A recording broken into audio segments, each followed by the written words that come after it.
वक्फ board की साजिश का पर्दाफाश, मौलानाओं को साध्वी का जोरदार जवाब। महाकुंभ की जमीन पर दावा ठोकने चले, अब एक एक इंच जमीन छोड़कर भागेगा वक्फ बोर्ड।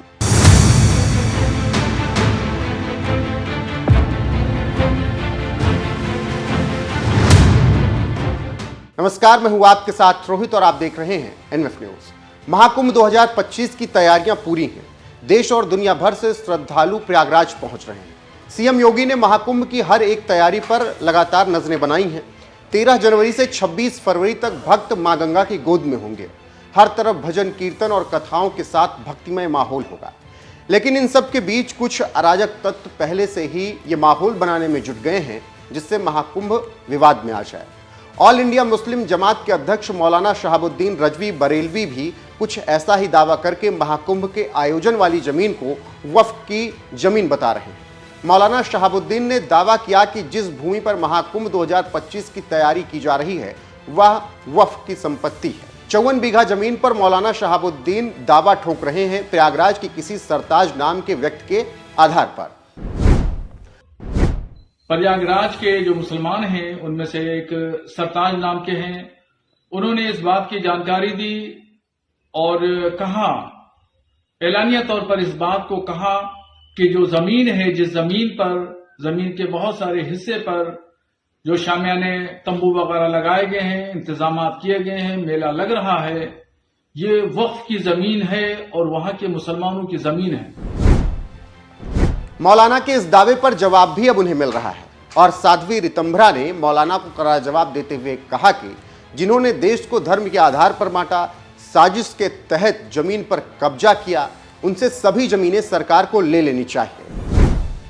धर्म के नाम पे देश का बंटवारा कर लिया, वो वक्फ बोर्ड के षड्यंत्र में पूरे भारत की भूमियों को हथिया रहे हैं। ये षड्यंत्र असफल कर देना चाहिए। वक्फ बोर्ड की अवैध जमीनें जिस तरह उन्होंने अवैध रूप से कब्जाई हैं, वो सब सरकार की हो जानी चाहिए। महाकुंभ भी जो है वो अभी आयोजित किया गया, उस पर भी कहीं ना कहीं राजनीति शुरू है, कैसे देखते हैं मैम इसे? हमने तो नहीं सुना राजनीति शुरू है। कोई राजनीति हो रही है? वो तो धर्म और पुण्य अर्जित करने का स्थान है। चलिए, पर योगी जी ने इस बार जिस तरह कुंभ की व्यवस्था की है वो सचमुच अभिनंदन।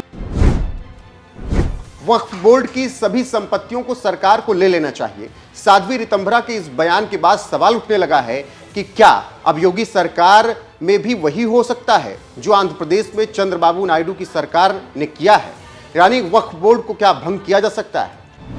साध्वी की मांग, वक्फ बोर्ड की जमीनें सरकार को जाए। क्या योगी सरकार में यूपी में भंग किया जाएगा वक्फ बोर्ड? महाकुंभ की जमीन पर दावा ठोक मौलाना ने कर दी सबसे बड़ी भूल। दरअसल साध्वी रितंभरा के बयान के बाद ये बातें इसलिए उठ रही हैं क्योंकि जिस महाकुंभ के आयोजन के लिए योगी सरकार लंबे वक्त से तैयारी कर रही है, एक एक बातों का ध्यान सीएम योगी खुद रख रहे हैं। उसी महाकुंभ के आयोजन वाली जगह को वक्फ की संपत्ति बताना मतलब जबरदस्ती का विवाद पैदा करना है। और ये बात कुछ मौलाना खुद कह रहे हैं। ये बेवजह का विवाद पैदा किया जा रहा है। ऑल इंडिया शिया मुस्लिम पर्सनल लॉ बोर्ड के महासचिव मौलाना यासूब अब्बास ने महाकुंभ के आयोजन वाली जमीन को वक्फ की संपत्ति बताने वालों को जवाब देते हुए कहा कि जब इस्लाम पैदा भी नहीं हुआ था तब से कुंभ लग रहा है।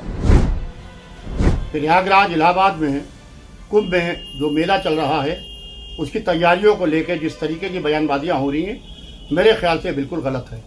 बेशक ज़मीन वक्फ की है, अगर वक्फ की है तो वहाँ के ऊपर, वक्फ की ज़मीन के ऊपर अगर मेला लग रहा है तो आने वाले तीर्थ यात्री उस ज़मीन को अपने कांधे पर उठा के अपने घर नहीं ले जाएंगे।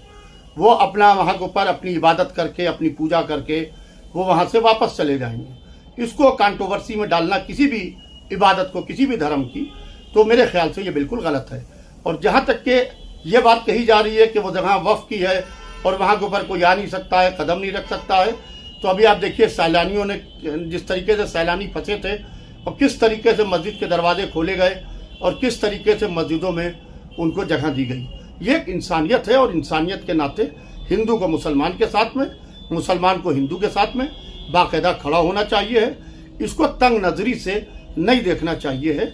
लिहाजा मैं अपील करता हूँ उन लोगों से जो इस वक्त चीप पब्लिसिटी के लिए ये सियासी बयानबाजियां कर रहे हैं। कम से कम इस सियासी बयानबाजियों को छोड़ के हर धर्म को अपने अधिकार जो उसको कॉन्स्टिट्यूशन ने दिए हैं उस अधिकार के तहत अपने धार्मिक त्योहारों को मनाने की इजाजत होना चाहिए। खैर, अब यह देखना होगा कि महाकुंभ के बाद वक्फ बोर्ड को लेकर योगी सरकार क्या कुछ फैसला उत्तर प्रदेश में करती है, क्योंकि केंद्र सरकार ने वक्फ बोर्ड संशोधन बिल को जेपीसी में भेज दिया है। संशोधन के बाद यह बिल कब पेश किया जाएगा इसका कुछ अता पता नहीं। ऐसे में आंध्र प्रदेश सरकार ने जिस तरह से वक्फ बोर्ड को भंग किया, क्या उसी तरह से अब कई राज्य सरकारें फैसला ले सकती हैं? ऐसे में साध्वी रितंभरा ने जिस तरीके से मौलाना को जवाब देते हुए वक्फ बोर्ड की एक एक संपत्ति को सरकार के अधीन करने की बात कही, और मौलाना यासूब अंसारी ने भी कहा कि जब इस्लाम पैदा भी नहीं हुआ था तब से कुंभ मेला लग रहा है, उस पर आपकी राय क्या है कमेंट में जरूर बताइएगा। वीडियो को शेयर कीजिएगा, चैनल को सब्सक्राइब करना नहीं भूलना है। बने रहना हमारे साथ। नमस्कार।